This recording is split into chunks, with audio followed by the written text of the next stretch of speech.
That's where I meet up this big auntie. She tell me I'll take care of you, no worry. If you only promise to be me honey, yeah. Na na na na na na na na na na na. Na na na na na na na na na na na. Last night I've been out to this party. That's where I meet up this big auntie. She tell me I'll take care of you, no worry. If you only promise to be me honey. Na na na na na na na na na na na. I leave my house at 8 o'clock and call me crew up, no overhang. The plan was to go down at Sepal and take a bit, but we end up going James Bond. If you see how she was winding the waist, take off she shoes and throw down the hair. Police roll up to lock up the place, but them and I stand up and start for stare. Last night I've been out to this party. Na na na na na na na na na na na. Last night I've been out to this party. That's where I meet up this big auntie. She tell me I'll take care of you, no worry. If you only promise to be me honey, yeah. Na na na na na na na na na na na. Fed up on the coolie gal, hot in my head. Them I go beach with high heel shoes. Fed up on the coolie gal, hot in my head. Them I go beach with high heel shoes. Them I smoke up the hookah, wind down the mantra. One more the gal I do. Enough of them want people man, but some of them can't keep them one. Enough of them want people man, but some of them can't keep them one. Enough of them want people man, but them can't keep them can't. When she bring 'em, dash 'em, lift 'em, drop 'em, make sure you catch 'em. Me see enough man, I watch 'em, I wait for attack 'em, make sure you snatch 'em. When she bend, you go back 'em, make sure you slap 'em, juke 'em, rad 'em. And when the rhythm goes up, like man, you give me some of that. I tell your friend, never your sweet man, sweet man. Some of them hot like pressure cooker when they blazing up the hookah and they whining up on this song. But still, I fed up on the coolie gal, hot in my head. Them I go beach with high heel shoes. I fed up on the coolie gal, hot in my head. Them I go beach with high heel shoes. Them I smoke up the hookah, wind down the mantra. One more the gal I do. Enough of them want people man, but some of them can't keep them one. Enough of them want people man, but some of them can't keep them one. Enough of them want people man, but them can't keep them can't. Hey, hey, y'all are sorry, that's hot like a Harry. You can't come to club with no sorry. Enough of them sorry, the way them dogs carry, but you got more gum than Bihari. See you come in, I feel like for running, tell you like your body a carry. Might get one sick up, but never get picked up by the police force or the army. And when the rhythm goes up, like man, you give me some of that. I tell your friend, never your sweet man, sweet man. Some of them hot like pressure cooker when they blazing up the hookah and they whining up on this song. But still, fed up on the coolie gal, hot in my head. Them I go beach with high heel shoes. Fed up on the coolie gal, hot in my head. Them I go beach with high heel shoes. Them I smoke up the hookah, wind down the mantra. One more the gal I do. One more the gal I do. One more the gal I do.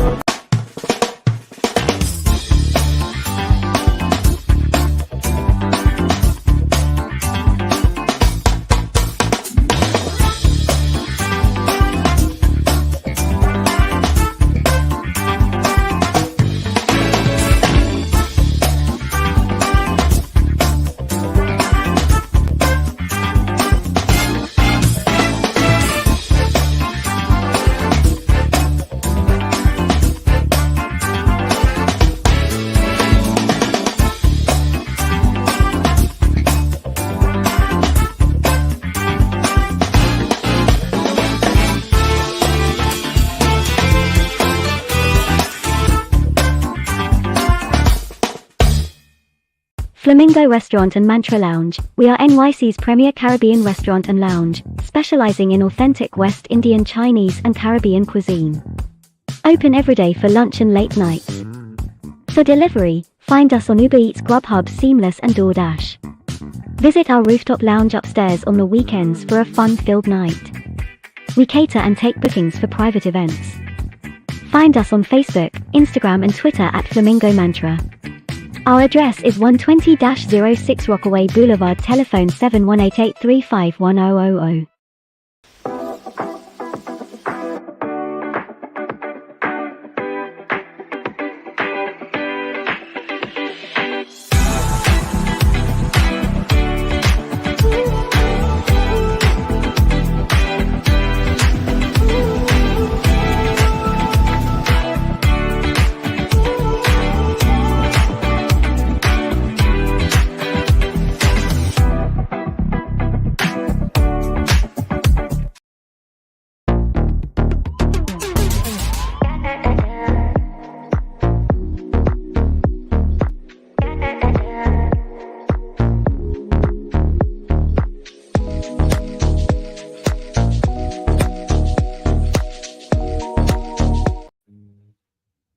The way to get started is to quit talking and begin doing. Walt Disney. This is Get Real with Shameeza, and I'm your host, Shameeza Ali. Good evening to everyone joining us on Facebook, YouTube, and on Island Zone Radio. Salam and namaste to everyone. Our guest tonight will teach you the hard truth about overcoming obstacles that are meant to break you and the price you pay for success. But first, let's do a giveaway. Our giveaway is the kind compliments of Bidesi Caribbean food specialist serving our community for over 40 years. It is summer box filled with summer goodies to make your summer a little sweeter. Now, here's your chance. Last week, we spoke to the facts. What did he say his fans call his wife? Again, last week, we spoke to the facts. What did he say his fans call his wife? All right, you guys answer that while we get our first guest ready. And please do share the live. All right, is our first guest ready? Looks like he is, and he is the man that made us believe that Barbie's gal does break heart. Ladies and gentlemen, please welcome Richard Singh. Does break heart. Ladies and gentlemen, please welcome Richard Singh. Hey, Richard. Hey, yo, what's up? What's up? Good night. Good night to you. Please introduce yourself. Well, you kind of did it for me, but either way, my name is Richard, and I'm happy to be here as always. You know, you've always been welcoming. So big up yourself and big up to everybody in the live right now. Yeah, like, share it up. Let's get started. What you got for me?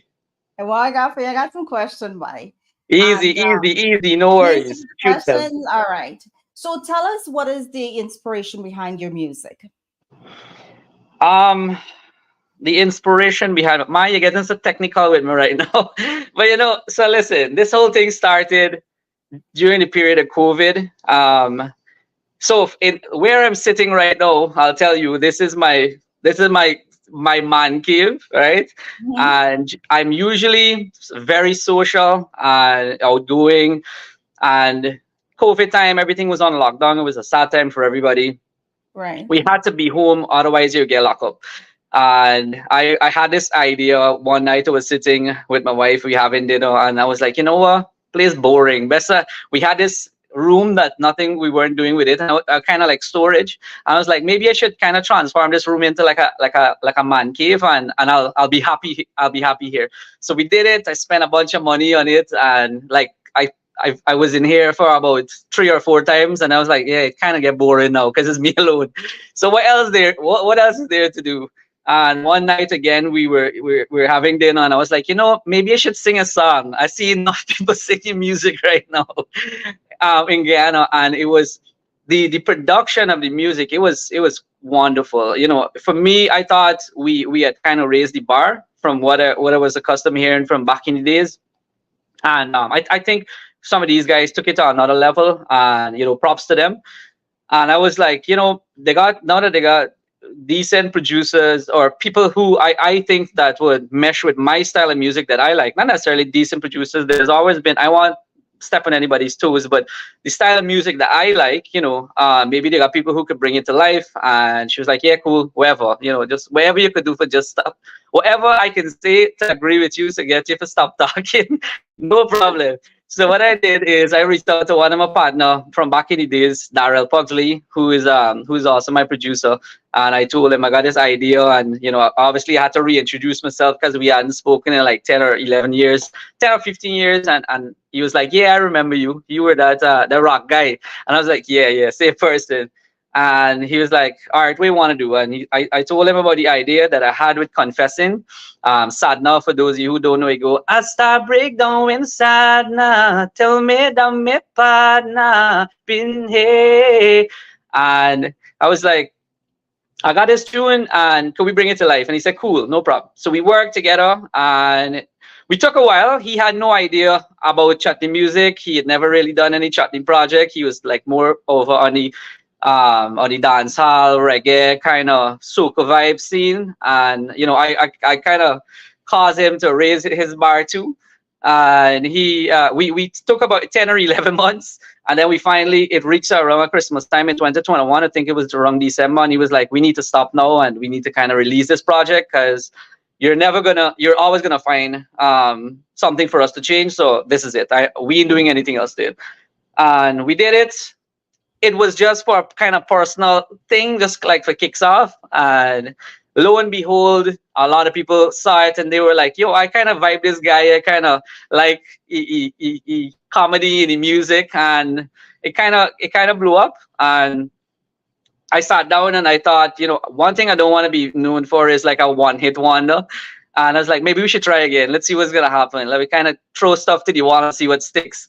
And we came up with Last Night, a big anti tune, and that blew up even bigger. And I was like, yo, maybe I got something here.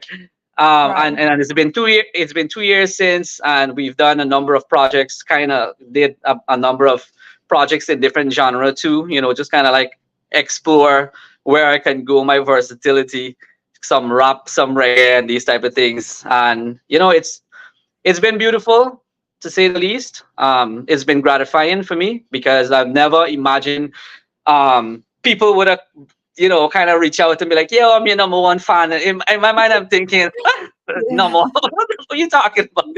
I'm just a regular schmo, like just a normal guy walking down the road. But it's so gratifying. And it's been 2 years, and I'm very glad to be here. I'm very glad to be in the same breath with a lot of these big guys who's dedicated their entire lives to it. So yeah, it's been wonderful. What a story, right? From where you started, the whole room story, to where you are now. And speaking of the different levels of music, right? Your music style is quite different. It has a bit of humor, storytelling, drama. Is this part of your personality, or is this from like your experiences in life? Like how do you come up with these concepts for your music? Because every one of your songs has a little bit of everything in it. Well, that's a very good question. And the simple answer would be yes, it's a part of my personality. It's just me. To be honest, it's when I started this, for the first two songs or so, or for the first two songs, I was kind of the music was me fully. The storytelling was always me too.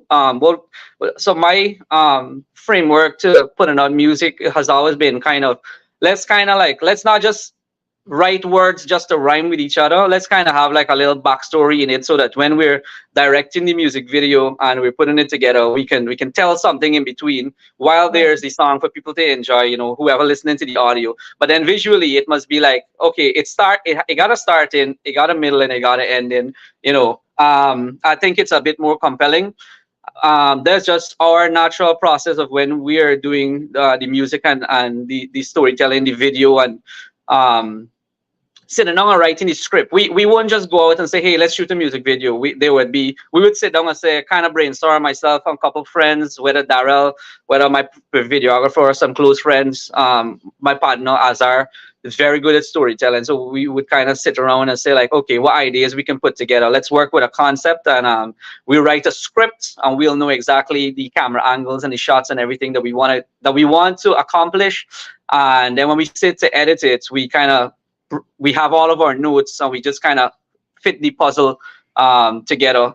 With regards to the humor, it's naturally always been me. I am naturally a very humorous guy, and this comes out too when you have people around you who are just like messing around a lot too, like people like Mystic, and so that these guys are just like really funny. For me, I think people would notice on my social media, I'm kind of like a bit outspoken, like very outspoken, not a bit.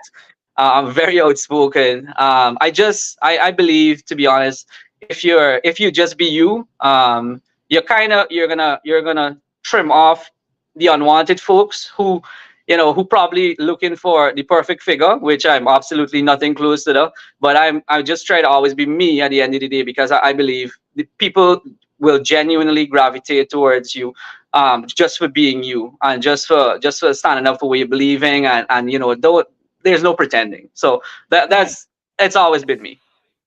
Got it.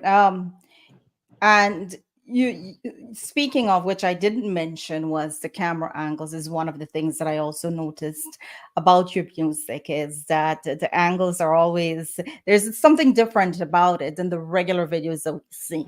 But you're absolutely right. Having those people around you can, bring that out. And Barbie's Gal, it's quite a hit. A lot of people, something about the song, even if you're from Trinidad or Suriname, you can identify with Barbie's Gal.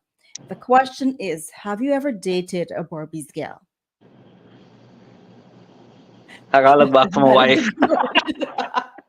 Oh, so she's I'm from kidding. Barbies. No, she's not Oh, from Barbies. oh, I'm kidding. I'm okay. kidding. She already knows. Yeah. I have dated. I have dated a girl or two from Barbies back in the days, real long, Wait, eons ago. I have. But the song actually. Um, do you want to hear the short version of the story? How I came up with it? me like complication, but let's go with the short. Good, cool. So I'll tell you really quickly. So my wife had work in she was on a business trip in England, and I was like, okay, cool, I'm not staying home because you ain't going to Blase and then leave me home. So I come in. So I met her like probably like a week after I flew up, and the flight is so long, right? This is before Right. Guyana got visa free travels and what's not, which I should have probably waited until then. Would have saved me a lot more money. Anyways, so the flight was so long, I was on it, and I'm thinking, it's me alone. I ain't got no friends, I ain't got nobody to talk to. And I was like, maybe I should just write a song on this trip. And as I'm driving, I'm flying, and I took a book with me. Same time as a book named Think Like a Monk by Jay Shetty, and I'm trying to read it. I Yes. read like 2 pages, and I'm like, yo, this book boring. Like this putting me to sleep. Like, let me just write a song instead. Don't tell me you got Right the book here. there. You have the book I there? have it right here. Yeah. Oh wow. Good, so you can relate. But it's a Yeah. fantastic book. It's a fantastic book. It's just not a book for me for travel with. Yes. So I started writing a tune, and I got the hook, I got some lyrics and what's not. Got back home, and I'm singing it, and I'm kind of like going through it at home, and my wife was like, the lyrics was never Barbie's Gal. It was Guyanese Gal Does Break Heart. And she was like, do you really want to? By the way, I'm in my own space, but she's walking by, and she's kind of like hearing. She's like, do you really want to say Guyanese Girl Does Break Heart? Because one, if people hate this song, the entire Guyana gonna hate you.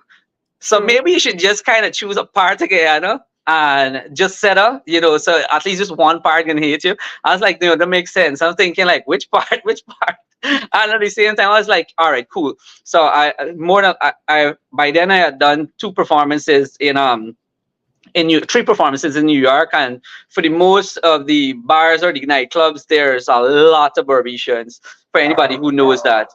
And I'm thinking, sorry, my puppy barking outside in case you're hearing any background. It's So okay. I'm thinking, maybe I should kind of say Burmese gal because I'll pander to this crowd whenever I'm performing in New York, so people can be like, "Oh yeah, cool, yeah, I'm from Burmese too." So that's how it all came about. And for anybody who think that I'm from Burmese, sorry, I'm not from Burmese. But a lot of people just come up to me and be like, "Hey, I'm from Burmese too," you know. I'll be like, "Oh, okay, all right." Wow, that's quite a story. For anyone who doesn't know the story behind Barbie's gal, you just heard the story, right? Um, it's really not meant to hurt Barbie's girl, or it's not necessarily true that Barbie's gal does break heart. So please, if you like from Barbie's gal, give them a chance, Yeah. right, Oh yeah. Richard? Yeah. Yeah. Yeah. I agree. I agree. I agree. Don't take my word. Don't take my word to heart. So it's just the entertainment purpose. Now, you're quite adventurous and you love to travel. Tell us about one of your most awesome travel adventures. Sorry, I didn't catch the last part. Sorry, my puppy is going on crazy. More than likely, my videographer and Azar just showed up in the house, and they're probably going You wild with it. probably don't like make That sure you do a no, video he's showing like the that. guard. He's probably little about this, and he's the guardian in the house. So I said I know that you're very adventurous and you like to travel. Tell Yeah. us about one of the most fun adventures, travel, of course, adventures that you've been on. Does it have to be tied into music or just generally? No, just you. About this is about you. Just me. Oh, cool. I got about two okay, real quickly. One is um I jump out a plane at 18,000 feet. So there Right, was always, I got this bucket list, like this crazy bucket list that of things that I right. want to do before I get too old and my bones start to get brittle. So one of them was to skydive. And we went about 2 years ago. We went to Miami, somewhere I can't remember exactly where it was, somewhere in Florida. And we went to 18,000 feet, jump out the plane, free fall for about 45 seconds. It was really thrilling. It was like one of those things out a Mission Impossible movie.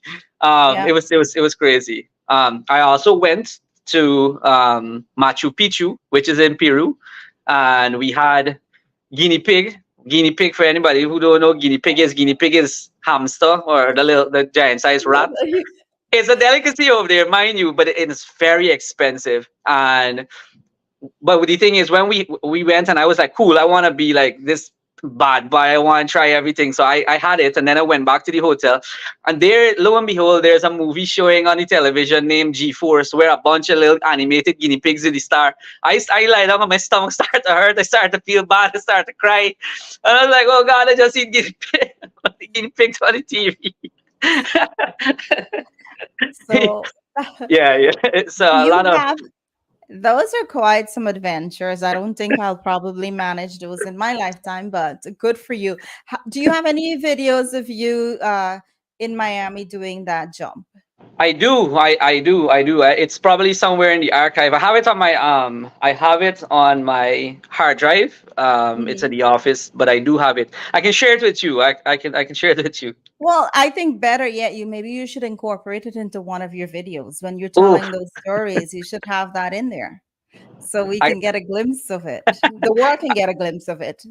I gotta think about it. I gotta think about the right song to put it into. It's gotta be like Yeah, a real true. posh, probably EDM club song to put it into. Right, exactly. Now, speaking of club songs, right? You you wish to collab with possibly Kes, Sean Paul, or KI one day.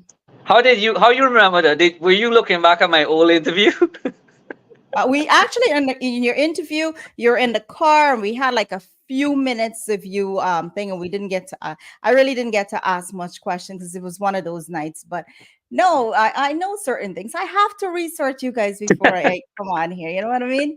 Um, Nice, nice. so if you were to do, let's say, something with KI, what Yeah. can we expect from you guys? I think it would be absolutely incredible. To be honest with you, so I am kind of like trying to bring all this thing to fruition. So there is this one time, probably a few months ago. I was actually in Guyana, and I was with a friend, and we were in Hard Rock Cafe, and we were taking a couple of drinks, and I turned back and I was like, I was like, yo, this guy. So I kind of like tap him on his shoulder, and he didn't look. He's talking to somebody. He was like, hold on, and he talked to them, and then he turned around. And he was like, hey, how you doing? You want a picture? And I look and I laugh, and I was like, yeah, of course I want a picture. And I took the picture with Ian Weber. So my friend was like, you know, this is Richard. And he was like, Richard, who Richard? He was like, oh, Barbie's gal. Yeah. And I was like, yeah, how you going? And he was like, I had a song named something around Barbie, something like Gal from Barbies or something like that. I hope I now get in trouble for saying this. And he was like, just before he put it out, I actually dropped my song, and he was like, nuts. I kind of got put the up for now, put on ice for now because this guy dropped this, and he was like, I say, I'd love to collab someday and stuff. And he was like, yeah, that's the song is good. And, through a couple of other mutual friends, there was like a conversation with people saying, maybe, Richard is a good guy to collab with and what's not. And more recently, a friend of mine that I did a show with in Ocala, Florida, just this year, video called me the other night, and he was like, yo, guess who here? And then he kind of showed me KI and K. I was like, yo, Richard, we got to do the collab, kind of like get the process started and come up with, we work on some ideas. So yeah, it possibly might come to fruition sometime soon. I'm kind of like holding my breath for it. I actually spoke to him right before we started the show, and I yeah? said, hey, I have Richard on, and one of his dreams is to do a collab with you. And he said, let you know, it will definitely happen. Oh yeah. So, yes, he said it's definitely gonna happen. So I'm looking forward to it. And I hope it will be, one of those things that is worth your while, especially since it's one of your dreams to collab with one of them. I hope your dream to collab with Kes one day happens. And who knows, one of my favorite people is Sean Paul, and that would be something. For sure. Oh yeah, for sure. So you see more mutual friends making a link. So these things probably could happen in the future. Definitely happen. I appreciate it. Before you leave us, we have to hear you sing something for us. And if I have to choose, I'm gonna go with Barbie's Gal, but I don't want to put you in any uncomfortable position. Barbie's Gal. All right. So tell you what, right? I'll give you, since me used to good. and you're making the link too with one of my favorite artists in KI. I'll give you the scoop. The scoop is I am working on my only project, my only chutney song for 2024. The video actually shooting this Saturday, and the song finished maybe a couple of weeks ago. So I'll give you a piece of that. So let me just give you a quick 20-second backstory on this. How we came up with this is Mystic and I had a show 1 year ago, probably a week from a year ago, in Canada, and we were on the plane. We coming back, and I'm thinking the flight is a bit lengthy too. And I'm thinking, I was like, yo, you gotta help me. Let me kind of like brainstorm and come up with a hook now, because I need another chutney song. And he was like, yeah, cool, no problem. And we on the plane, and Mystic makes a start to snore. The man put his head down on the tray and sleep away. And I think, what is man doing? I just tell this man we said I'm gonna write a song. So I had a melody for a hook, and I had about 8 different versions in my phone, and none of them didn't resonate to me. All I'm thinking is this don't sound like a smash. It sounds more like a pass. And I'm like, and so the plane about to descend, and then I was like, okay, find a concept. I sing about Barbie's Gal, I sing about drop your beer bottle and a party vibe, and then a big auntie and a weapon. And I was like, mother-in-law. I was like, I thought about my mother-in-law, and I was like, let's just sing something about my mother-in-law. And in Guyana, we don't, as you probably would know, we don't say mother-in-law for the most of it. It's broken. We would say mother-in-law, right? Mother-in-law, right. We would say mother-in-law. It's like kind of roll off the tongue quicker. And I was like, I'll make the song and call it mother-in-law, right? It ain't got name mother-in-law. And I wrote a hook. I came home. I didn't write all the song, so I visited my mother-in-law, and I was like, yo, I got my wife. First thing she heard it, she was like, don't do it. Don't do it. You can get this lady can be bad with you. I was like, no, let me ask you. So I went across and I was like, hey, I got a song, I got a concept. It's kind of like a fun thing. But I just want to make sure you're good with it. She's like, let me hear, and I sing it, and she starts skin she teeth. I was like, a gone clear here, boy, a gone clear. It's like, good, I don't get approval. So we went in this studio, we did it. It's a real pumping kind of groovy. It's a club tune. So I can give you a piece. All right, Let's go. Tell me when you're ready. Yeah, we ready, man. She a drink rum from bottle with straw. Nobody better than me morning la. Nobody better than me morning la. If you see how she hold the liquor, El Dorado the baddest drinker. Nobody better than me morning la. Nobody better than me morning la. And then the verse go, she acts so me, she wa. She a drink out a rum in a the bar. Me come from country, so me go ta camera. Nobody better than me, money la. None of them young gal hey can't make no side with she. Energy no yeah. Bangs beer and pie worry. When she bend she back and just fine. She lock it off all night. She a drink rum from bottle with straw. Nobody better than me, money la. And there you go. I can actually see the video. I can see the video in my head. Yo, we got a wild concept for the video. I can't wait to share it with everybody. I can't wait to see it because I can picture based on your previous videos. I can tell what's in store for that. Oh yeah, it's gonna be wild. Yeah. Listen, I wish you the best, and I'm happy you decided to turn that room into a man cave and do what you did. I'm happy your wife gave you the encouragement that you needed to do it, because we are happy for Richard, right? And we're happy for your music. Continue to do you, and don't ever change, man. You're good at what you do. I appreciate you. I appreciate let me just say I appreciate all of the people who's been with me for this entire journey. I appreciate people like you sharing or putting me in the spotlight for more eyes. And big up yourself.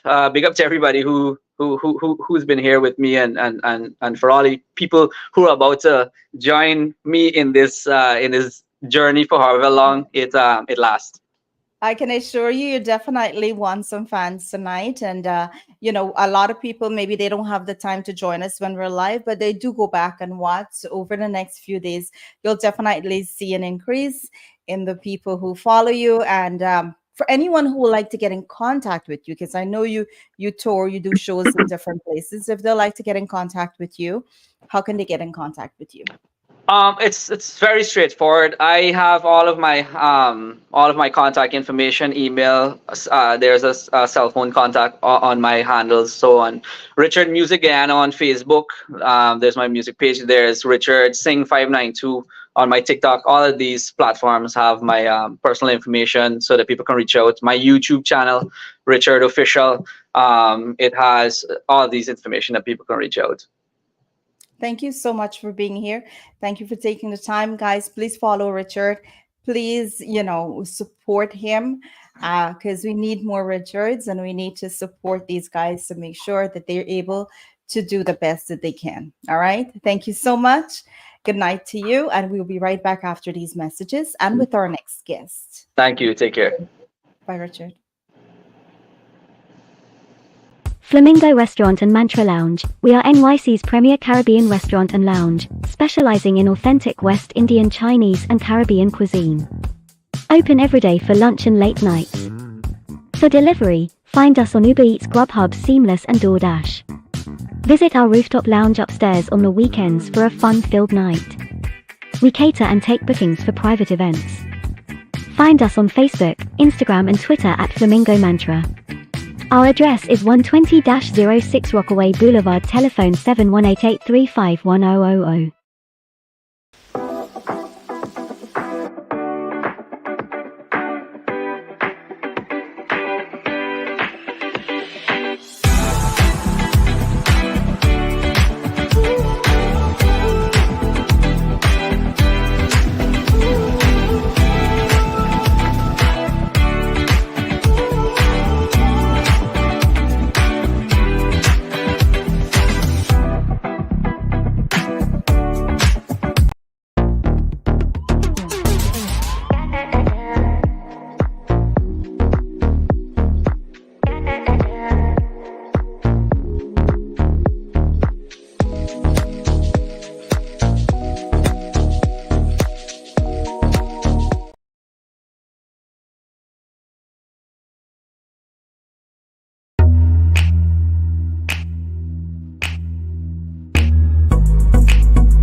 Please welcome Miss Immigrant Sebena Sankar.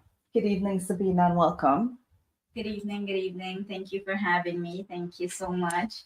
So, please, for anyone who doesn't know who you are, please introduce yourself. Good evening, everyone. I am Sabina Seegobin Sankar. I am Miss Immigrant USA delegate representing Guyana here in the US. I am a proud mother of three amazing children, and I'm happily engaged, and I'm an only daughter of my mother and the last of my father. Is it your mom that's watching, Mala Ramprasad? And no, Mala's okay. no. All right. So, you are Miss Immigrant. Yes, I am. Tell us what inspired you to be a part of the pageant and represent Guyana. Well, you represent Berbice, right? Or Guyana? Guyana in general, general. but I'm a very, very proud Berbecian. Good. All right. Tell us what inspired you. My inspiration came from being a woman, from being a battered woman, having the enthusiasm to self come out of it.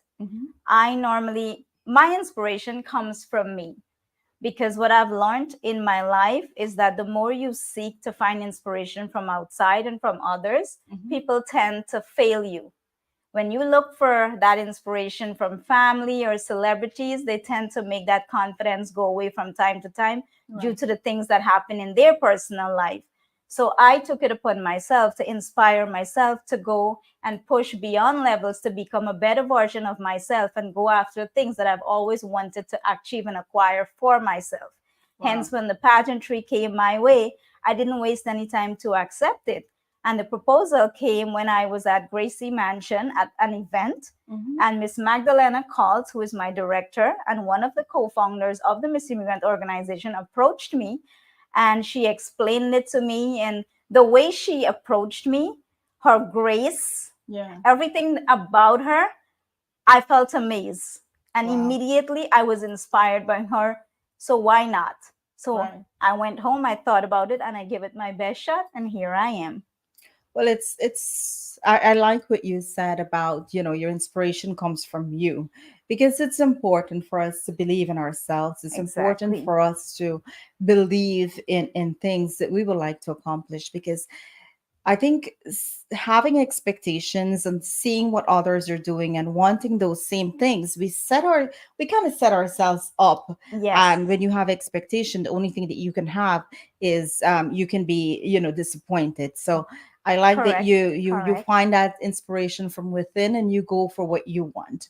Let's do some shout outs. Good night to Ken Ramprasad, Linda Singh, Miles Ramprasad, Firish Man. Good evening to all of you guys. Thank you for joining us. Now, what is something that you've learned so far in this beauty pageant that you think that can benefit members of society when it comes to beauty? Self-confidence, Okay. self-love, and self-care. Wow. Self-love. I think that's Self-love. important. I recently launched a line of t-shirts called the self-love t-shirts, and I have different quotes and different things on those t-shirts, but I think self-love is quite important, and It is. we as a society, I think we don't give ourselves enough credit. Exactly. We feel it's wrong to love ourselves or to find that time we think it's selfish. We were brought up to think that it's wrong and it's selfish to love yourself or to believe in yourself or to focus on you. But I think now some of us are getting the message. We're understanding that it's important for you to stop and focus on yourself, love yourself, because if you can't love yourself and if you can believe in yourself and you can't find that confidence within you, then no one can. Exactly. Right? And the more confident we are, the happier we are with ourselves. The more we have, the more love, the more confidence we have to give to others. So I truly believe in what you're saying. Now, let's go in, because part of why you're here tonight is we want to talk about domestic abuse, and you are a survivor of domestic abuse. Proudly, very, very proudly. So, was it a love marriage? Yes, it was. It was a love marriage. It was a love marriage. And how old were you when you got married? I was 15 years old. 15. Yes, I was 15 years old. And how old was the young man at the time? 21. 21. Wow. So I mean, it's not a huge difference. That's quite common back in the days in our country, and I think it's probably still goes on until this day, right? Um, we all know here in the U.S. a 15-year-old is not responsible to make decisions. They cannot make decisions for themselves. So any man in this country that tries to marry a 15-year-old will be put in jail, right? Right. That's how it Right. works here. Here in the US, yes. So you're 15 years old, you love this guy, Yes, I right? did. You told your Yes. parents, you guys got Yes. married, Yes. right? And did you guys have like years of a good marriage? The love did eventually fail? How long into the marriage did you realize there is something wrong here? The very first year in my marriage, I realized that the person that I fell in love with was actually different from the person that I'm married to. Which I would say it's so when you're in love with someone, right? There is a fairy tale, right? You're not living with that person. Right. I feel like most relationship, it starts off. It's when you get the butterflies and everything Exactly. looks, you see this person for 10 minutes and it's like the most beautiful moments. You go home and you think about it, right? But living with someone, I think that's the reality of love and marriage. That's when responsibility kicks in. That's when, the reality of life step in. Now you guys have personal goals you want to achieve. He has to work and provide for you and then eventually kids, right? Kids, yes. So is that the type of changes you're talking about, or what No. exactly are you referring to? So as any typical teenager, you have your boyfriend and then you got all the butterfly feelings and then you're in love with them, you're excited to have a life with them. Right. But of course you're not ready because I wasn't ready for marriage. But I got pregnant. So the pregnancy sent me straight into marriage.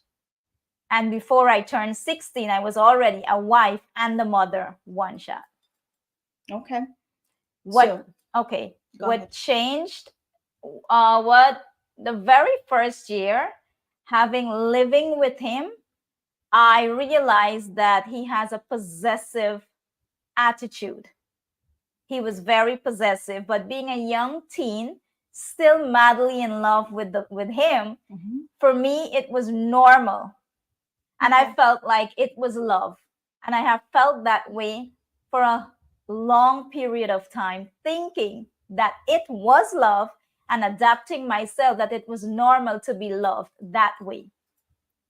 So his possessiveness, what I'm hearing you say is that possessiveness, which I'm sure you can give examples of what you mean exactly. You thought, hey, this is love. He loves me. That's why he wants to control me. He loves me. That's why he wants me to be by his side this entire time. Yes. So I love him and he loves me. And the love for me, how it became so normal for me, and this is me as a 15-year-old girl, is that this man doesn't want me out of his sight. And then being the girl that I was always sexy and I was always a fashionista. He totally transformed me into being the opposite of all of that in no time. And I thought that, okay, so he doesn't want anyone else to see me looking nice. He just wants me to be nice just for him. Okay. So over time, me being that young teen, I took it all for love. That's the way he demonstrated it to be love to me. So I took it and it became normal for me. So these were early signs, maybe a year into the marriage? Yes. So you have a child now. I have a child. You're with this man. He's providing for you and your child. You're 16 years old at this point. And you see these things, which is possessiveness, some jealousy going on there. He's transforming who you are, and you're changing. And I'm changing. But despite of all of this, you're telling yourself this is part of love. Yes. Okay. So I birthed my child in May 2003, and June I turned 16. So immediately in the month of June, also just after the baby, life changed, where he began having a conversation with me about a debt that he and his family owed, and automatically that debt became my debt. So I ended up being a wife who didn't experience what it was like having that marriage feeling, that beautiful bliss. I didn't have that. Now that I'm grown, I know what it is Right. now, but back then I didn't. So straight after marriage, we had to migrate. I had to migrate from Berbice to the interior Wow. because he took a job there, and I had to go with him, of course, to cook for him Okay. and to pay And that with your debt. child? Not with my child. I had to leave my newborn baby, With who? my mom. Okay. So you're 16 years old. I'm He 16. found a job. Was it because of the debt that he had, the outstanding debt that he had to take this job on? Yes. And that's where you guys have to move. We had to move, yes. All right. So it sounds so far like a typical marriage. Like a typical marriage, yes. Right? Typical marriage in Guyana. In Guyana, yes. Right? So let's fast forward. You're 16 years old. At what age did you start to see signs of abuse? In the second year of marriage. So in the first year of marriage, I did get like one slap. You would get into little arguments, and you would get a little slap or a little scuffle, and he would shake you up and all of that. I did go through all of that in the beginning stages of the first year. And you still think it was love? And I still thought it was love. Okay. I took it for love. Hence now when I talk about it, I educate women on the signs that when you think that it's okay, eventually it becomes so normal for you that you adapt yourself to a lifestyle where you're secluded in suffering. You're suffering nonstop, and you don't even know that you're suffering because you're hoping for the next day to get better because you're still in love with this person. And as any typical guy and his wife, we all want our family to work out, right? Right. Now, do you think there are young girls out there or young men who are mistaking these signs as a sign of love? Yes. Still in today's generation, yes. Yes. And wow, that was the first sign of Get Out. How do you think that as a society we can make changes now? Because I mean, is there a line where somewhere, is there a boundary that can be set at some point that we have to say, hey, these are lines that should not be crossed in a relationship? Do you think that there should be things in place that we should have now going forward? Like, how do we make young women and young men see that, hey, so for someone who is the abuser, right? I don't think that they're seeing it as, hey, this is wrong and I shouldn't be touching that person, right? And there are women who does it to men as well, right? Yes. And there has to be some line where we know, hey, this is wrong. Like, for example, if I say stop, it really means stop, that it's not okay. And I think sometimes we get too far because this goes on right now. Right? And you've made it your life's purpose to come out and to speak up on it. Yes. Right? Yes. And this is why we're here today. Yes. It's because you've made it your purpose.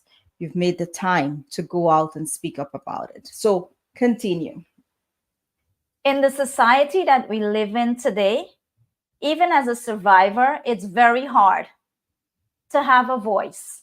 Hence, if by speaking you break down and you cry, you get criticized and they say you're looking for attention. And if you do it like me, build the confidence and the courage to speak out boldly and not shed a tear, you still get criticized saying that you're still looking for attention. So you don't know. And instead of when you're strong as me, they say it's a lie. So for a victim who becomes a survivor, wanting to express herself, to put an image out there that these things do happen. Hey, it did happen to me. We get criticized, which people don't even realize that criticizing us, you're only inflicting more pain on us without not even granting us a little bit of empathy, allowing us to speak on it. Hence, in today's generation and in society in general to the world, I dedicated myself now to speak on it without not even care who it affects, because when it was affecting me, no one was there for me. Right. And did I had family? Yes. Did I had people who loved and cared for me? Yes. Did the man that was inflicting the pain onto me didn't love me? Yes, he did. But at that time, he was not acknowledging that he had a problem until it came down to so many years. Now, even as a survivor, I'm still healing from scars. And even speaking out, I still have to fight him. I'm still fighting him. Even today, as I sit here, I'm still wondering what is next, because I recently had an interview with Mr. Ken Rampasad, and Mr. Ken Rampasad received a lot of comments from my abuser and his present wife. So it's like I'm being hindered every step of the way to stand firm and keep my mind together to keep going. Because in general, I know, and I would like to say this, is that yes, as my abuser, he's also entitled for his defense. He is. But I'm also entitled to have my say, because it was my life and these things happened to me. And I can't go on for the rest of my life carrying it and not being able to speak about it. I have healed. And even at the pieces that I'm still healing, I'm working on it. And the fact that I have been that person who suffered so much. I mean, I was beaten, I was raped, my back was against the wall 24/7. I was always cautious on what to do. What am I doing today? What am I doing tomorrow? I was always walking on eggshells when it comes to his feelings. And throughout my marriage, it was only his feelings that mattered. And then after separating myself from him, my kids' feelings. So I prioritized everyone else, him, then my kids, families, communities, everyone. And I held myself back. It took me a lot to do what I'm doing and how I'm doing it. Because at the moments when I am breaking down, I get hit from every side. And then I try to keep it together to show them that, hey, despite of everything I've been through, and despite of how much you say and what you view about me in a negative form of way, I stand my ground because I have a plan and a purpose and a vision to set an example that I do not want to see another woman go through it. Hence, the numbers are still high when it comes to women, even though we know that it happens to both men and women.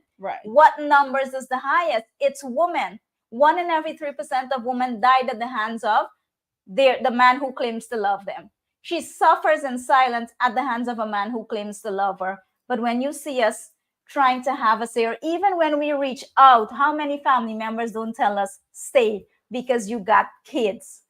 Many of us stay not only because we fear him, not only because of the pride, but because of our kids. We think that there's no better life out there. At that time, many times I have left more than I can count, but I always return. And why? Because my kids, that's the only house that they know.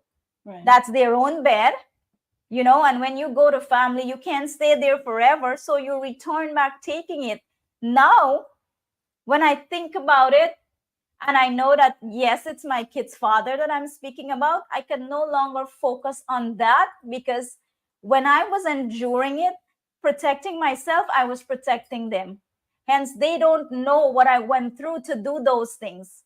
So now when I decide to do it for myself, I choose me. Hence, I go back to saying first, my inspiration comes from me because I know of my struggles. And I'm not here to justify anything to anyone. I'm here to speak on the things that I have endured and trying to shed some light and raise awareness that it can happen, it does happen, it did happen, and it's still happening today. Now, you had one child at the time, 16 years old. Yes. How many kids did you guys have together? We have 2 kids together, a boy and a girl. A boy and a girl. And how long were you married for? 16 years. Almost 16 and a half years. So you go to the interior to help him out, cook for him as he takes care of his financial debt. Right. Yeah. Which is a job. I know how that works out. And, you're there for companionship and to cook and take care of your husband, right? You leave your baby with your mom. With my mom. And you're there. What were the first signs? Because let's we're not ruling it out that it wasn't wrong that he wanted you to spend every minute with him because that was supposedly love, right? Mhm. Let's rule that out as love. What was your actual first sign of abuse with this man, where he hit you, he raped you? I'm assuming he's the one who was Yes, done these yes, things. yes. You mentioned all those things. So what was your first sign, and how long in the marriage was this? That he was abusive? Yeah. My first sign was just after my daughter was born. Just after my daughter was born, so he migrated before and then he migrated after. On his return, one evening we went to his parents, and on returning home, we were living in my mother's shop, and on returning home, we had an argument. And in the argument, he slapped me. And the very first time he slapped me, I realized right there and then that, this is not the guy I fell in love with. Right. Because the guy I fell in love with was selfless. He looks as if he doesn't even hurt a fly, because one of the reasons that I loved him and I fell in love with him was because he doesn't drink, he doesn't smoke. He's not the party Was he type. drinking and smoking at that No, time? he is not an alcoholic. He's not that type of a guy. Okay. So he hit you. Yes. Was there I'm sure he didn't just, you guys had to have an argument, something happened. Yes. We had an argument and he slapped me, which is one of the common thing he likes doing. My face is always the place he hits first. And, and as it got more into his issues of being that way, it's the way that he would put his hands around my neck and have me against the wall. He loves to have this control, and then he just keeps on slapping you. It's like it's hard to explain it, to go into it, but well, I mean, I don't want you to relive those moments, right? Because I can see you're getting emotional as you speak of it, so you don't have to. So he will slap you, right? Yes. And this is a year into the marriage. Into the have marriage, one kid, and we have one. Now, fast forward, you have a second child. I have a second and this child. continues. And this continues. And I'm just gonna play devil's advocate here, right? Go ahead. Because of course there are people who are gonna ask, and I see in the comments there are people that saying, "Hey, no is no," right? So right. At some point, as an adult, right, he knows that what he's doing is hurting you. What you're describing to me, does that sound normal? It doesn't sound like love at all, right? And now, as an adult, you know that's not love, no, right? I know. Yes. Why didn't you leave, or why didn't you try to get the cops involved at that point? At that stage in my life, I never thought about the cops. Never. I never thought beyond out of my marriage that this was a problem. Never, ever, ever. But I have been down the road where I moved out. Like every time I would get licks, as Guyanese would say, Right. I would move out and go to different one of my family members. Like there's my grandmother's sister I would go by, and then I would go by one of my mom's sisters. So I would always pack my bag and I'm moving out.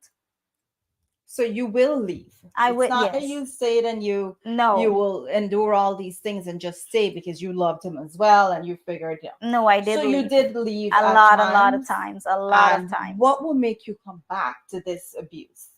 Well, when you leave with having a child, it's like it's not easy being in the home of someone else other than your own home. It's not. And then when you have a child, my family was very poor. My mother's side of the family is very, very poor. And my aunt that I would move by, there's no electricity, that poor. And I would stay there for as long as like a week, going to 2 weeks, and then he would return for me. He would give me the max like 8 to 9 days, and then he would come back for me. But every single time he came back for me, every single time. So he'll come back, he'll beg, and he'll say. And you're at this point, just so that we're clear, because I'm looking when I have these interviews, right? I try to look at the comments as well, so that we incorporate what the guests are asking to, right? Mm-hmm. So when you say that you're going, when you leave him every time these things happen, you're going to your relative's house, Yes. your family members, My family members, like your mom, aunt, people that they're your family members. I have never gone to my mom. Okay. I have never even told my mom that these things were happening. My mom lives right in front of me. So she never heard any commotion. My mom knows that, Okay. But you wouldn't burden her with I that. never burden my mom with it. Which is very typical. Yeah, I never burden my mom with it. But I do have family. I have I moved around a lot when it came to every time that I would go, he would beat me. I would move out and I would go to relatives. I've never gone anywhere else. Wherever I would go, he himself would come and pick me up. Okay. So he'll come back, beg, and you'll go back again. And I'll go back again. So 2 kids, 16 years of marriage. Where was it that you said enough is enough and I'm out? The enough is enough and I'm out was here in New York. So you guys left a guy. How long did you spend in the interior? Not long. Not long. Not that long. So not long. And you lived in Berbice, right? Yes. I also migrated to Trinidad as well. I lived in Trinidad too. You and him? Me and him, yes. Okay. So you guys lived in Trinidad and you guys decide, hey, we're going to move to the US. So when my daughter was 4 years old, my son was born in July, and on the 19th of December in 2007, his affair came to light. Okay. He has an affair. He had an affair. Okay. And one of my neighbor decided that it was time for her to tell me. Okay. There was a few people in the village who knew that this was happening. This is Guyana. This is Guyana. Okay. So when she approached me and I was sweeping my yard after, I was sweeping, and she said, I have something to tell you. And I said, I'm listening. And she said that you gotta cheat. You're married to a cheating. Where I grew up, I grew up in the ghetto, in the hood, like. So she said, you got a cheating ass so and so, right? You know that. Mm-hmm. And I felt cold. It was the very, very first time a feeling like that, came to me. How long into the marriage was this? It was so we got married in 2003 and this was 2007. So 4 years into the marriage. Into the marriage, yes. Find out that he's happy. Yes. Was it true? It was. I faced him in front of the girl. Okay. So 4 years into the marriage. Yes.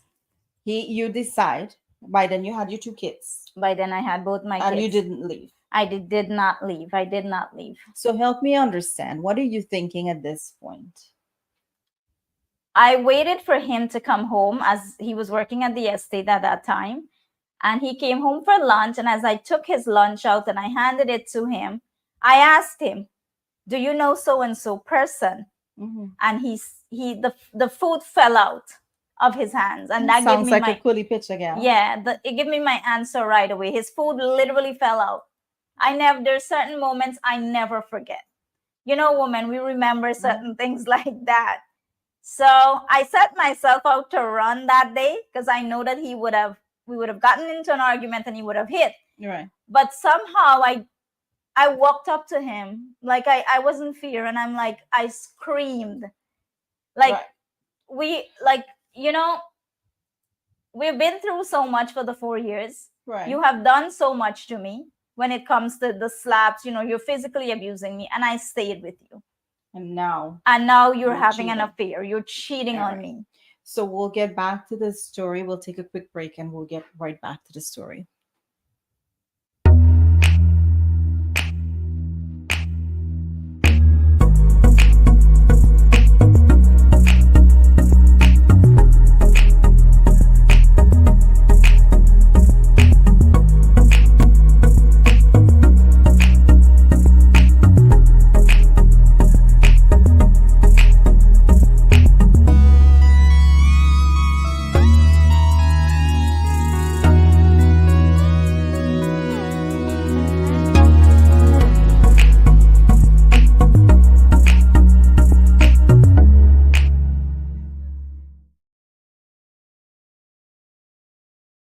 Flamingo Restaurant and Mantra Lounge. We are NYC's premier Caribbean restaurant and lounge, specializing in authentic West Indian Chinese and Caribbean cuisine.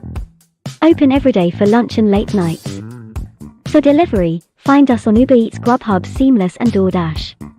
Visit our rooftop lounge upstairs on the weekends for a fun-filled night. We cater and take bookings for private events. Find us on Facebook, Instagram and Twitter at Flamingo Mantra. Our address is 120-06 Rockaway Boulevard, telephone 7188351000.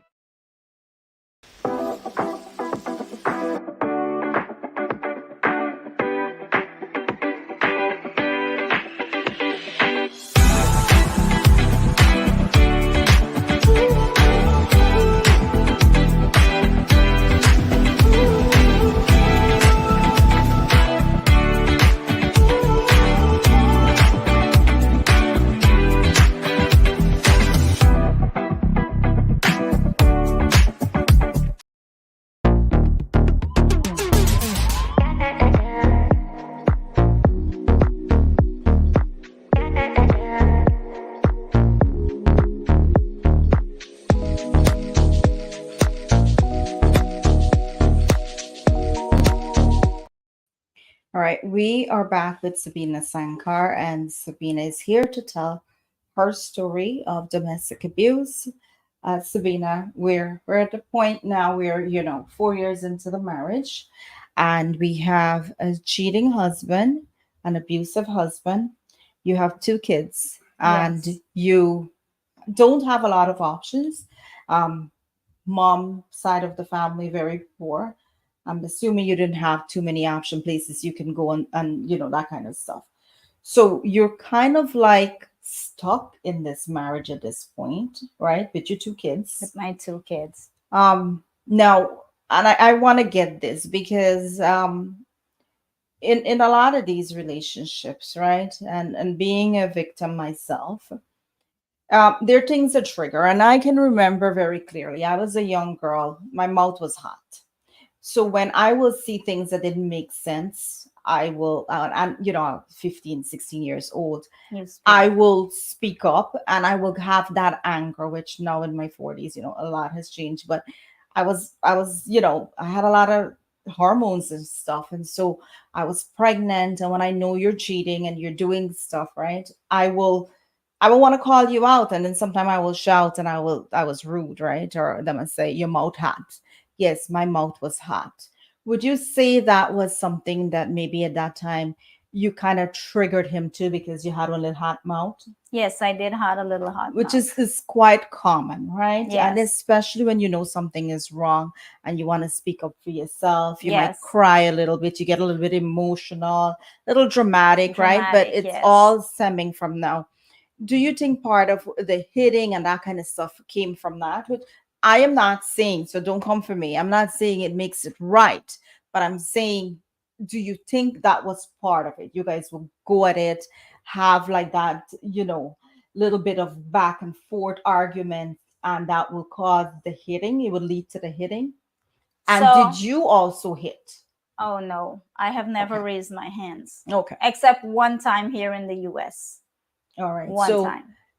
going back to the question, do you think that that kind of triggered him a little bit, or you guys were in that type of thing at times? I was never that way. Okay, good. Only when something is happening, Mhm. I would cry. I cry a lot, like I would scream out whenever Right. something is happening in the moment. Right. But other than that, I've never been that person. Like to get upset. yeah, Okay. I've never been that person. So 4 years, we have the cheating, we have all these things going on, and at any point were you financially stable? Did you find a way to maybe earn your own money, to do things for yourself that you can, be independent and not depend on this man and take care of you and your kids?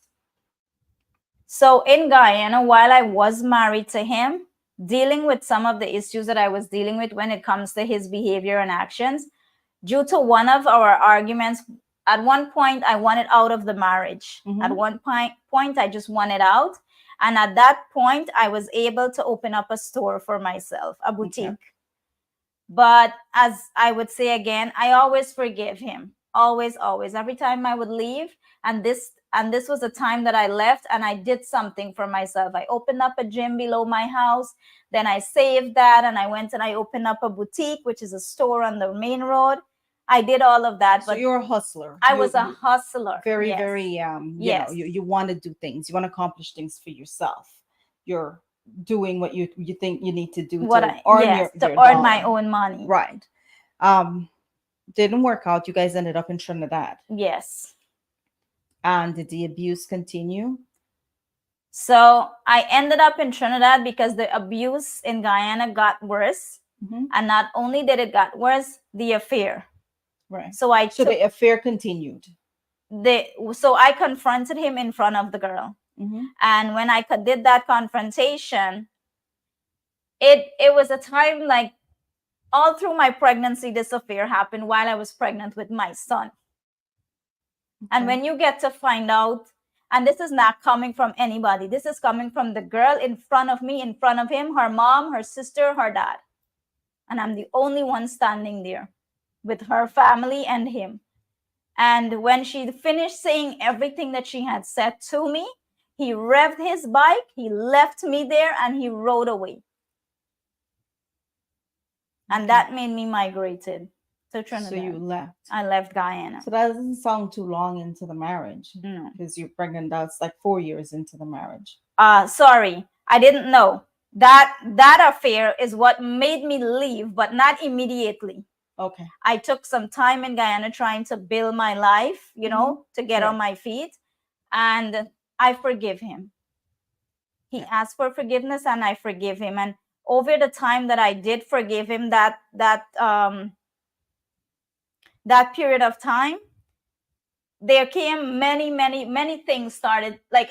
So facing that girl and knowing that these things were happening behind my back, it opened up my eyes where I started to keep track of certain things, his actions, his whereabouts, his timing at work.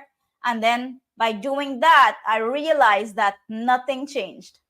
None of his action changed. And at this point in my life, I screamed to be married to an alcoholic or a drug addict than to be married to this person that I was married to. I would have traded him for a different husband at this point in my life, because married to the perfect image on the outside, knowing what I face in the inside of my whole house and my life, was totally two different person. So I came to a breaking level where I went to my mom, I kneeled down, I cried, and I begged her to book my ticket and take my kids. That was the very, very first time. And that was the time, even though my mom knew, I hated doing that, seek help. I hated doing that. But that time when I did that, Shameeza, I flew with slippers, a rubber dinky, as Guyanese would call it, to Trinidad because I was done. And I went to Trinidad only to forgive him, and the same thing happened to me. What do you mean the same thing happened? So when he migrated to Trinidad, and he did come, which I brought him to Trinidad. So Cal, sound like you really in love with this man. Yes, I did love him. I really did love him. When I got to Trinidad, he was the only person I knew, and when it comes to sexual stuff, he's my first boyfriend. I don't know what it's like I never opened my mindset to anyone else. I never thought out of the box. And this is my yay and amen. So like every time I get hurt from him and I try to take myself away from that hurt and that type of life, somehow I felt like I couldn't survive without him. So every time he would tear up and seek forgiveness, I did forgive him, and I own that. And when I got to Trinidad, I'm going to make this very clear here tonight. I did have an affair, and I have no apologies for it. It was the very first time in my entire life at that time I felt appreciated. I felt like somebody, like a woman. Got it. Very first time. So I do not have no apologies for it. And that affair opened my eyes, my sexuality, in a way where I started to wear high heel shoes, Shameeza. I feel like, when someone is being nice to you, right, and you want to look good, Yeah. I stepped my game up. And I appreciated that period of my life where someone made me felt like somebody.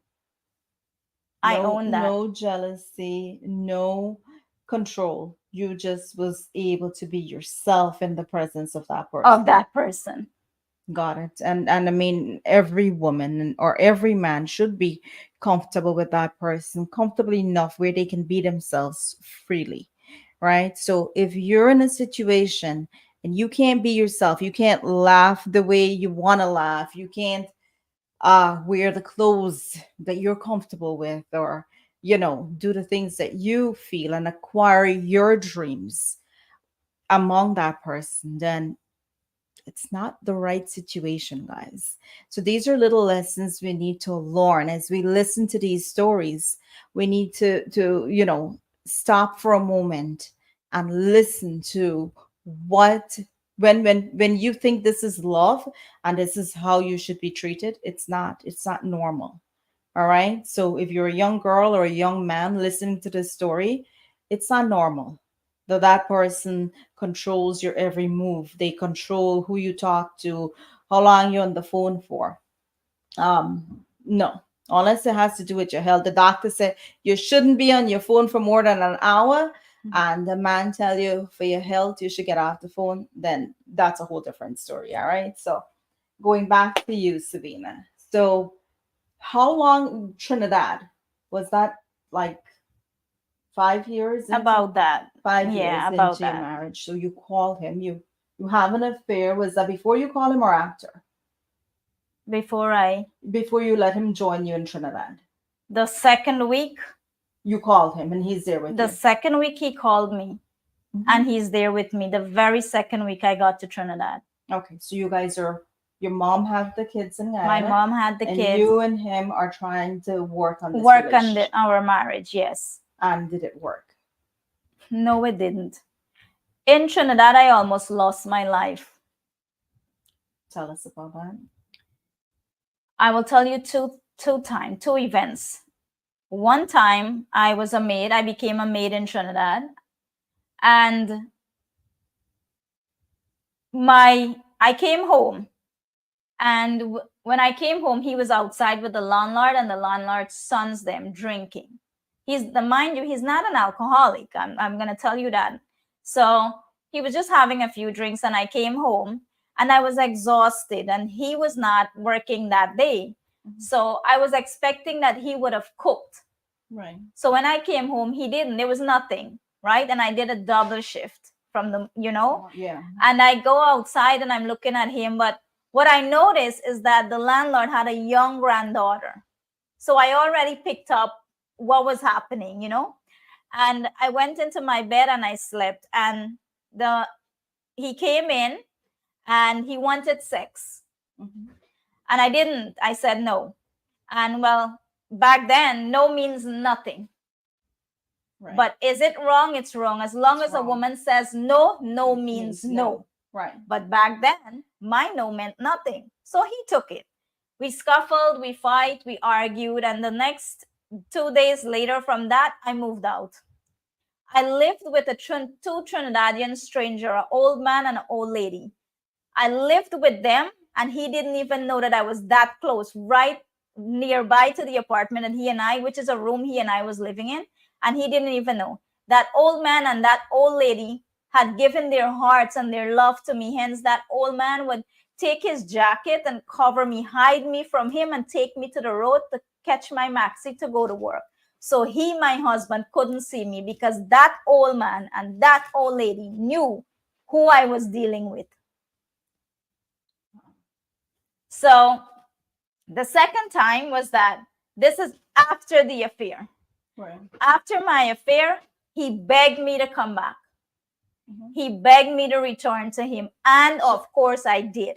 When you had the affair, did you leave him and just go with that person? I didn't live. It wasn't an affair like you live with somebody. I had a one night, one thing. Oh, okay. Yes. So, I don't know if to call it. It is an affair. I did went with someone, but not to live with or have a relationship with, none of that. Got it. I was just enjoying going out, hanging out, and that happened. Okay.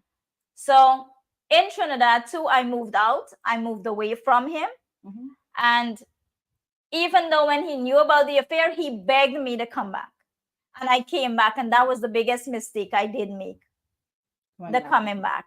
And that triggered him to a level one evening where he almost threw me over the flyover in Shiguanas. He pulled me out of Shiguanas KFC, literally pulled me out, dragged me on the floor.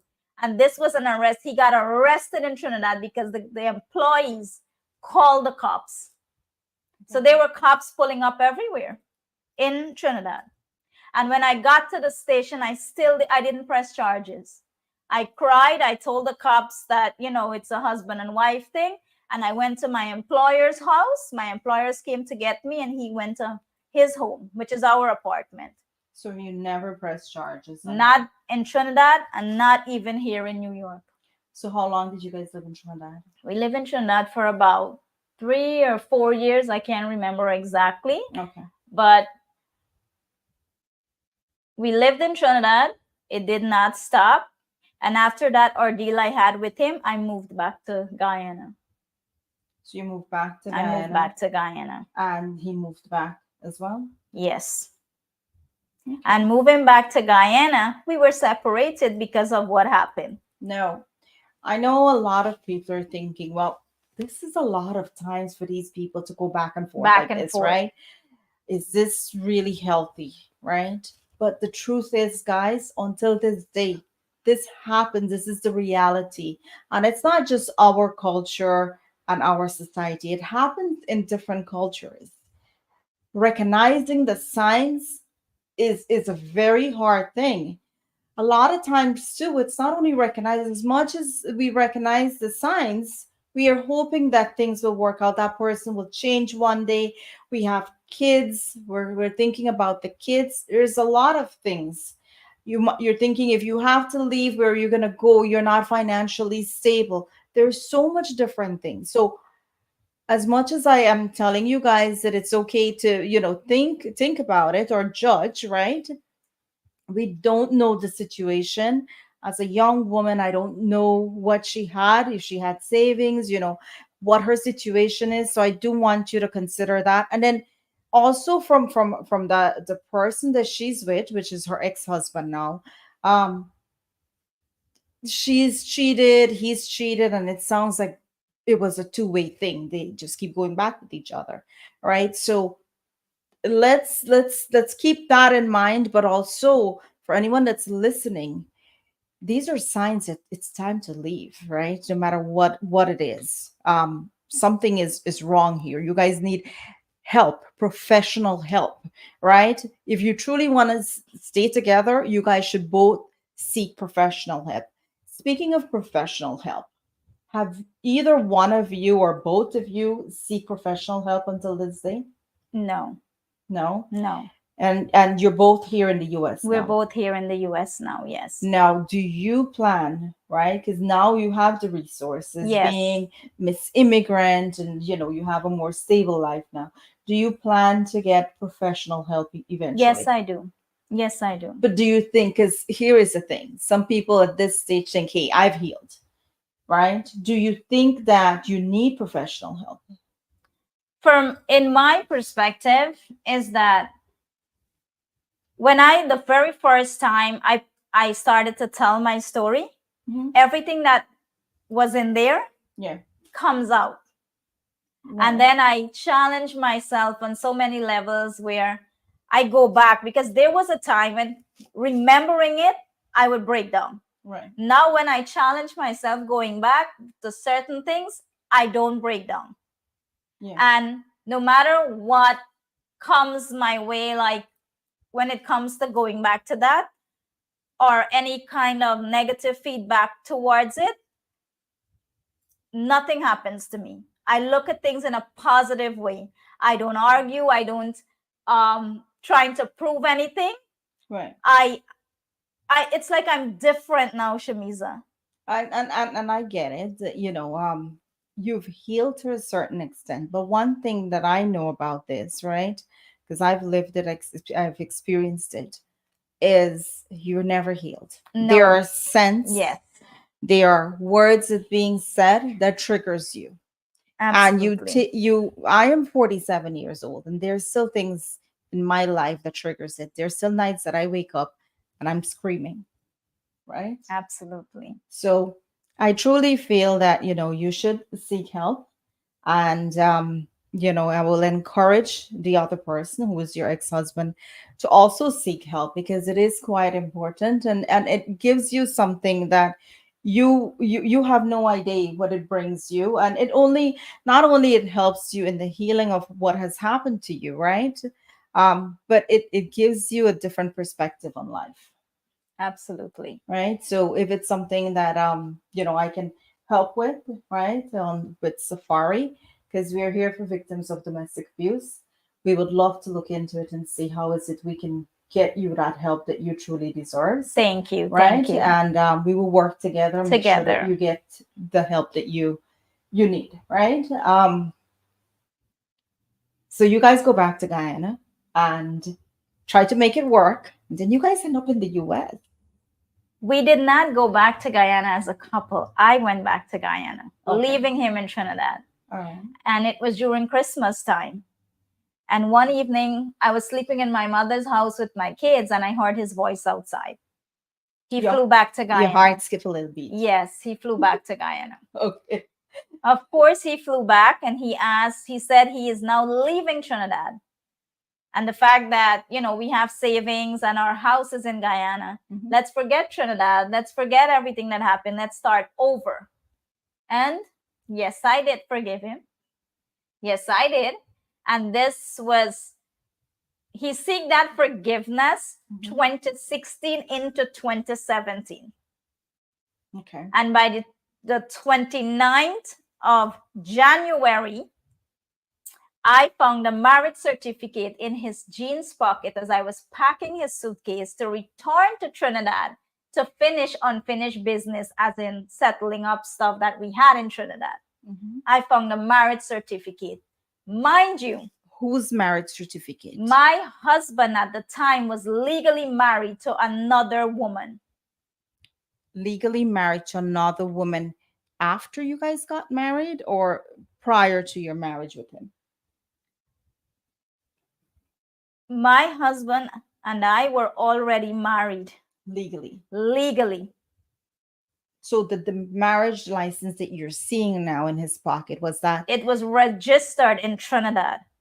So you're saying while he was in Trinidad, he got married. Is it the granddaughter of the landlord? No, I have never met her, seen her, and I did not care to know. I took the flight to New York. All right. So this is a bit intense. Yes. Yes. He is now married to you and another woman in Trinidad. Yes. You break up with him at this point, right? Tell me you did. There was no turning back. So you came to New York and you started your life. I started my life. Girl, at some point, me think you're gonna need one little broom, but let me go on. It sounds like a fairy tale, a movie, chaotic, a mess, all of the nonsense that you, the viewers, are, you have a right to have your say. It sounds crazy, but did it happen? It did. And forgiving him and giving him chances after chances, yes, I did. Was I stupid? Yes, I acknowledge that. I own that. Okay. But I was a teenage girl who grew into becoming an adult and still in love with the same person she fell in love with. Hence, I give the chances over and over. And I take full responsibility for my affair, but I do not apologize for it. And knowing that he suffered me more after knowing that I did have this affair. He physically assaulted me more, verbally insulted me more, took away my breath actually for that affair, knowing fully well he got married to someone else legally. And yes, I'm aware that his present wife is on this viewer, and I have nothing to say to her except that I do wish her all the best. And I pray that the same thing that was done to me doesn't ever happen to you. If he has changed, I'm very glad. I have forgiven, but I have not forgotten. And speaking about what happened between me and him as being husband and wife in our past, I lived in my house. And it was me in that marriage, not you. So I know exactly what I endured and how I endured it. Hence, I've forgiven him just the way that he can do certain things because of our children. That's the reason why I stayed mute for all the years I was married to him, going through everything because of our children. Today, my children are grown. My daughter is a proud law student of John Jay's Academy. She is very independent, living on her own, working. My son is going to be 17 soon, a high school. Next year, he's going to be a graduate. And I'm a very proud mom of my two children, which is our children. So my children doesn't have anything to do with this. They're balancing having a relationship with him and myself. I've been a single mom for 7 years. And in the 7 years that I have been a single mom, as of this year, January 2024, I allowed my son to go there and live with his father, to have a relationship. And the reason why I allowed that to happen is because I felt like it was healthy for my son to have a relationship with his biological father than with his foster father, which of course is my fiance. And I have been bashed for that, which is by the present wife, of course, for doing this. But I felt like it was needed, and I did what was right. And my daughter did not leave my home until she was 20 years old. She decided that she wanted to have a relationship with her father. I was not okay with it, but over time I adjusted myself to it. And then she said, Mom, I would like to go on my own. And she proved herself. And she did that by getting a job and went out there and did the best she could. And is she doing well? Phenomenally well. So yes, I know that living life comes with challenges and choices, and I have made my choices the best way I did. And even the ones that I went wrong making, as in staying that long in an abusive marriage, today I sit here to tell other women that do not stay. Even from the beginning of seeing the signs and thinking that it's love, it's not. Anything to do with possessiveness and possessive attitude, that means that right there and then you should get out, because you're going to end up living a lifetime of misery. And even if you get out, you still need to heal, because you have a lot of broken pieces from inside. And a lot of the times, by giving chances can cost you your life. Many of us do not make it out by giving those same chances I have given. But I was blessed that I made it out. I came in this country to have the American dream. Having found out, let's go. So you leave Guyana. I you left found Guyana. the marriage Yes. certificate. You leave Guyana. Let's completely finish the New York part, right? You come to New York. How did this guy end up with you again? I came to New York in 2017, February. I got a job at Tropical Isle on Liberty and Leffords. I worked for Mr. Karan. I was his from his server, I became his cashier. And 3 months on my own, I lived 4 days with my uncle. And in 4 days, I was able to find a room and rent on my own. I moved into that room. I had both my feet on solid ground. I did that on my own. I didn't have anything in that room. Shameeza, I slept in my suitcase. My suitcase was my bed. In the evening time, I couldn't stay in my room because there was no heat. So I then would go to Dunkin' Donut and sleep there for 3 months. And in the morning, the cashier there, the Bengali guy, would wake me up with a cup of coffee. Then I would go to my room, my apartment, and get ready and get to work. 3 months later, he called the job. Who? My husband at the time. That phone call came from JFK Airport. He flew from Trinidad to JFK to seek my forgiveness. Did I forgive? Yes. Another forgiveness. Hold that thought for 1 second, because I do see these comments where people are saying that I should give, I think it's Shameeza, which is your ex-husband's current wife, a chance to speak. And they have reached out. I have actually spoken to Shameeza, and let me find the text message that I have here. I've actually spoken to them today, and I have offered to give them the same privilege as I've given Sebena, to be here on this platform and to tell his version of the story, because Shameeza, they're married now. They have a great life, and I'm happy for them. But I gave, his name is Mahesh Shamlal, or Gary, I give him the opportunity to come and clear his side of the story. And this is his statement. He says, I refuse to air my side because of the respect for my kids, and I don't want them to be embarrassed. They are very embarrassed already, so we don't want to add to that. Thank you. All right. So to you guys' point, to give him a chance to speak his side of the story, I've already done that to be fair to both of them. And he, at this point, does not want to embarrass his kids, so he will not be on to tell his story. But Sebena, please continue. Yes, I migrated here to the US for the American dream. And I already had my feet on solid ground. And then I got the call that he was here at JFK Airport. And of course, I took a taxi and I went for him. Yes, I did. Carol, I wish I had known you back then. You would have get too hot slap. Because there is no way, as your friend, you could have called me and said, "Hey, Shameeza, this man at JFK Airport, I'm going to see him," and I would have said to you, "Hey, that's okay." And if you have a friend who's telling you that it's okay after all of this, that's not your friend. I did not have anyone by my side. I didn't have any friends that I was communicating with. I did had two friends. I had a friend who lived with me in Trinidad as well and saw what I was going through. And then I had a friend that was like a best friend and a sister. And that friend is the reason I ended everything. But let's talk about JFK. He's at JFK. You go there and you meet him. I met him there. And the first thing he showed me was a brand new marriage certificate, which is our marriage certificate. So I tore up our marriage certificate after finding out that he's legally married to someone else. And he came with a new one. And then expressed that he stayed in Trinidad. Was this bought? Girl, I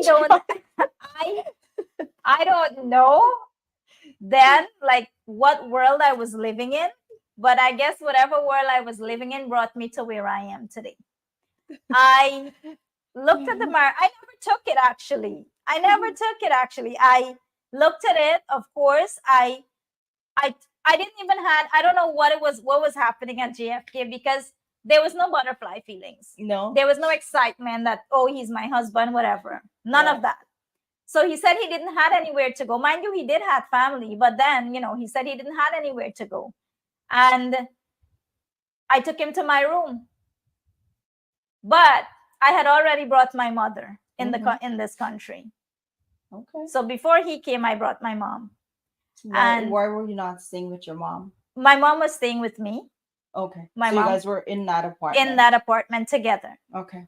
And he stayed there with me until one evening he raised his hands and my mother walked in.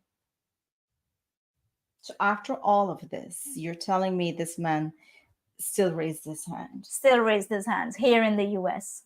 And what happened? What did your mom do? My mom hit him. Your mom hit him? My mom hit him.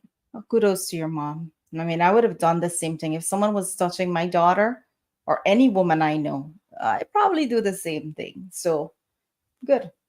So, at this point, while he was here, I think I was out of base with him, out of touch. There was feelings. There was nothing. I don't know what he was just there and I was there. There was nothing going on. There was no emotions. I was not attracted to him anymore. Nothing.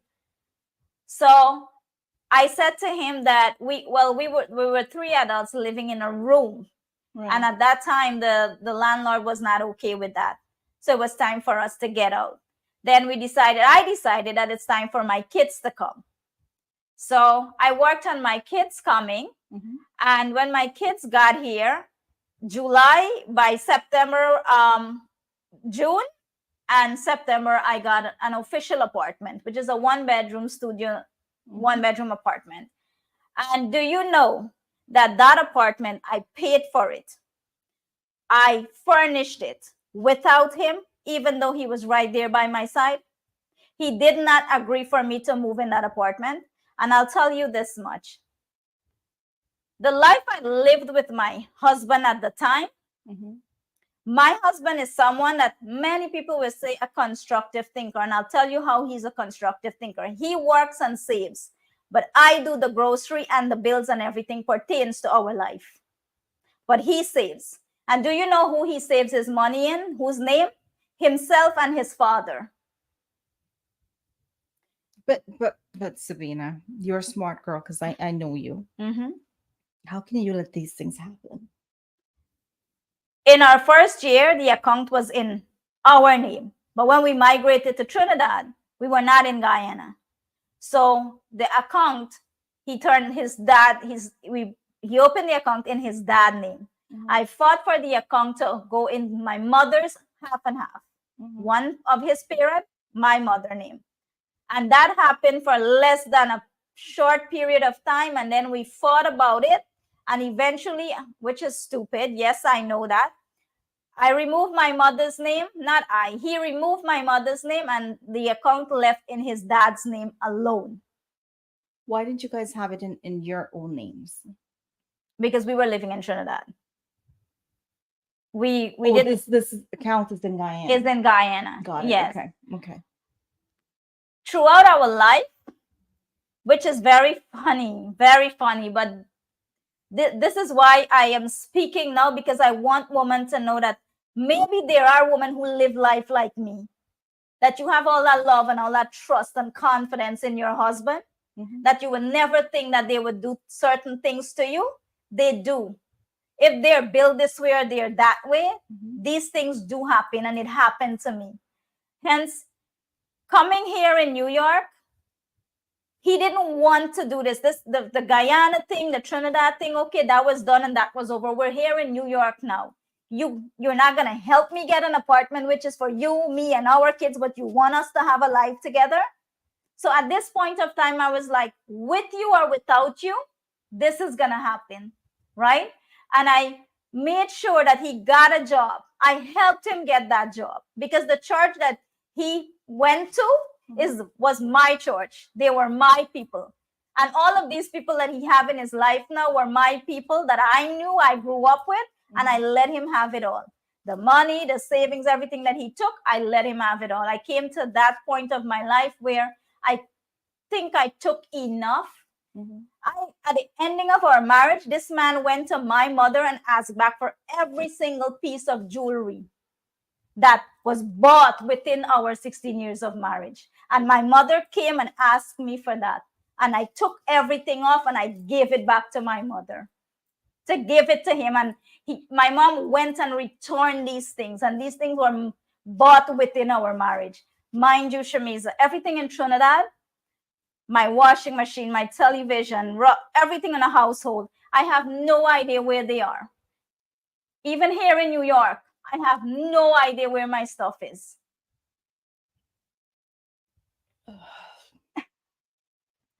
All right, here is my thing, right? And this part here has to do with, at what point do you really think that your eyes open? Because it took quite some time. And what made your eyes open? I bought a new phone for myself. Mm-hmm. And one evening, so that phone bothered him. That new phone bothered him. So every evening as I returned home from work, you know, when you come home from work, you want your cup of tea and you just want to relax. Right. He keeps asking, oh, he's checking my money now. So you pay rent and you buy this thing. And normally every weekend I'm coming home with a big vase or a flower, something nice for my apartment. Right. So he's checking that if you buy this, where did you get money to buy this phone? Mm-hmm. And I got angry and I said, a man gave it to me. And I was in the laundry mart on Grant Avenue. And he started to hit me.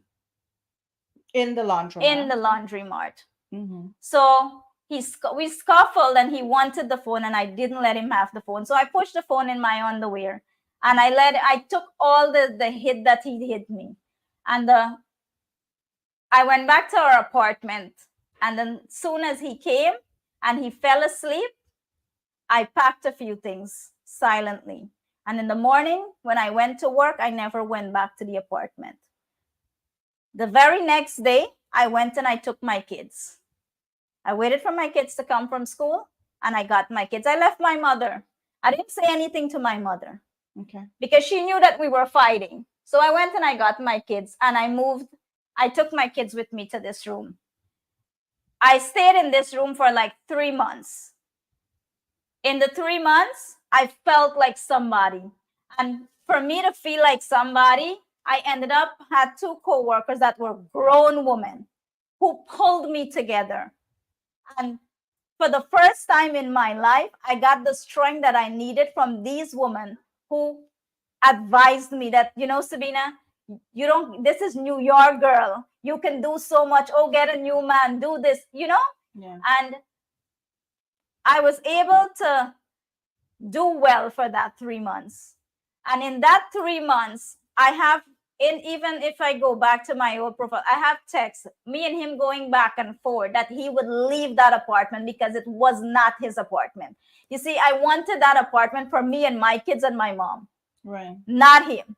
And knowing that he has relatives, and for him that I'm going to take the burden of handling the kids. Of course, I'm not going to deprive you of the kids, but you Right. have a problem and it can't be fixed. You got to go. Right. And you know, that man outsmarted me and I never got that apartment. And I'll tell you how. After 3 months of moving out, my son had a phone. And one day I played with my son. And my son mentioned that, Mommy, you know, Auntie so-and-so does come. And I decided that I would follow what my son said. I had this instinct that something was wrong. Mm-hmm. And I shared that with my co-workers. Up to this day, my co-workers remembered when I shared that with them. And the morning when I went to work, I couldn't work. I had this feeling, and I know it sounds crazy. I just had this feeling that something was off. And I went to that apartment. And as I was getting off the subway, he was getting on the subway with my friend. With your friend? With my friend. The friend who stood at our wedding. So that friend came to New York? Yeah. No. Yeah. Oh, wow. Girl, you guys have it's a long story, and it's an interesting story. And Sebena, you're definitely a strong woman. I don't know if that it was that enough, like that you had was to it. team with another woman. Yeah, that was not just another woman, Shameeza. It was someone that I love. The girl and I fought physically on the train. Yes, Tell it us was a little bit about that. It was We a want to big hear mess. about that.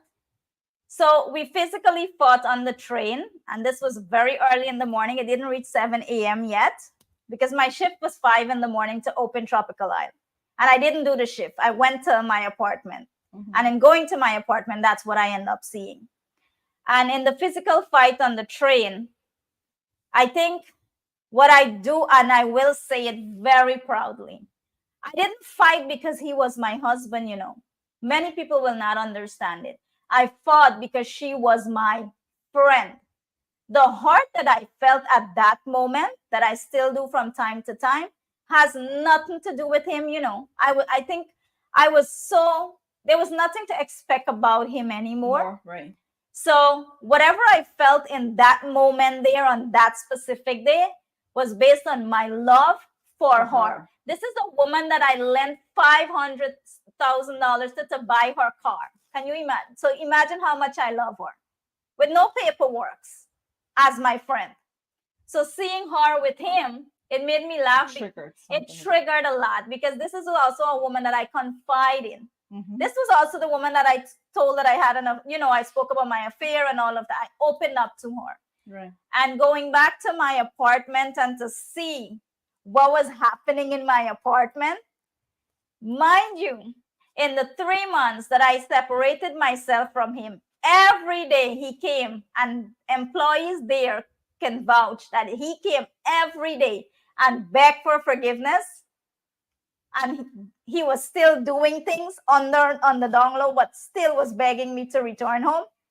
But I never did. And seeing that, going into my apartment and seeing all of that, that was it. Your eye clean now. My eye clean. It was a fight, a physical fight, a fight that could have cost him his life and me my life. And even our children, because my children got involved in that fight. And my son was what? Barely 9 to 10 years old. But what I can tell you is that that moment, that breaking, devastating moment of my life, I never look back. And the love, if there was anything left, just it vanished, Shameeza. It went away like that. And I think that for me, I'm not a religious woman, but I'm a woman who believes in God. And the fact that God had to take me from Guyana to Trinidad, Trinidad back to Guyana, Guyana to New York, and all these phrases and stages dealing with him, God prepared me for that moment. You see, he knew that these things was going to happen, and having them happen right in front of me was my way out. And for that to happen, God knew that I needed something like that to get away from him, because did I love him that much to keep on forgiving him? Yes. Yes, I did. Well, like Jerry Springer will say, the late Jerry Springer, sometimes when you love, it hurts, right? And this is the type of love that truly hurts. And I can't tell you why is it Sabina stayed so long in a relationship that was so toxic, that had so much things wrong in it. I'm sure as Sabina has taken accountability for her actions tonight. As you heard, she not only speak of his affair, she spoke of her affair. And that tells a lot. A lot of times we hear stories, we always hear, oh, it's that person, that person. We don't hear accountability too often. And tonight we saw a woman who took accountability for her actions. She said where she was wrong and where she regret the things that she did. She said the things that she didn't regret. And we should all learn from these things, right? Life is not perfect. We're not perfect, right? We do things that we're not proud of. We do it out of anger. We do it out of frustration, right? And tonight, as you can tell, a woman who has been frustrated many times in her life has acted and she has done things. She was betrayed by the people she loved, not only by the man that she loved, but one of her best friends. She's worked hard to build and do whatever she's doing today. And I think she deserves some sort of credit. And I'm sure if her ex-husband was able to tell his side of the story, I'm sure there are things there that you might have listened to and say, hey, that doesn't make sense or that makes sense. And we were willing to give both of them that platform so he can clear up certain things that was said or he was accused of tonight. And he has taken another path, and I respect that path that he has taken for the sake of his kids. And I also respect Sabina's side where she is able to tell it so she can help other victims out there. All right. Thank you guys for your comments, and thank you for being respectful. We pride ourselves on Get Real with Shameeza with the fact that we respect our guests. We respect you as long as you don't disrespect us in any way. You have to stay off the comments. All right. So all right, guys. So that is us. That is our show for tonight. So in closing, I do have to say tonight's guests have taught me that life can be unfair, but we have the power to change things if we believe in ourselves. Courage and determination. If we want to pursue our dreams. As Sabina told her side of the story tonight, and many people will say there's always more side to a story. We encourage you to tell your side of the story. My platform was created for the purpose of telling the stories that needs to be told to inspire, uplift, and bring awareness. Until next time, be real, be determined, and never, ever give up on yourself. Good night, everyone. Thank you, Sebena. You're welcome.